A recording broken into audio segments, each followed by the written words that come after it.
తిరుమల తిరుపతి దేవస్థానం లడ్డూలో జరిగిన కల్తీ నెయ్యి విషయంలో జరుగుతున్న వివాదం నేపథ్యంలో హిందువుల మనోభావాలను కించపరిచే విధంగా ప్రకాష్ రాజ్ అనుచితంగా సోషల్ మీడియా వేదికగా పోస్టు చేయడాన్ని ఖండిస్తూ నేడు ఫిల్మ్ ఛాంబర్ మా మూవీ అసోసియేషన్ ముందు భారతీయ జనతా యువ మోర్చా ఆధ్వర్యంలో నిరసన కార్యక్రమాన్ని నిర్వహించి ప్రకాష్ రాజ్ దిష్టిబొమ్మను దహనం చేశారు. ఈ సందర్భంగా రాష్ట్ర అధ్యక్షుడు సెవెల మహేందర్ మాట్లాడారు.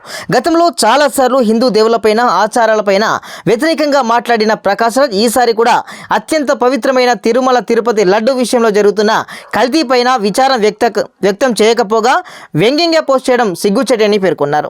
లౌకికవాదిగా మేధావిగా తనని తాను సమాజానికి పరిచయం చేసుకుంటున్న ప్రకాష్ రాజ్ కేవలం హిందూ ధర్మం పైన హిందువుల మనోభావాలను దెబ్బతీసే విధంగా ప్రవర్తించడాన్ని తీవ్రంగా వ్యతిరేకిస్తున్నట్లు కూడా వెల్లడించారు. తక్షణమే హిందూ సమాజానికి క్షమాపణ చెప్పాలని డిమాండ్ చేశారు. అదేవిధంగా వెంకటేశ్వర స్వామి తనకి మంచి బుద్ధిని ప్రసాదించాలని భగవంతుని కోరుతూ మా అసోసియేషన్లో తన సభ్యత్వాన్ని రద్దు చేయాలని డిమాండ్ చేశారు.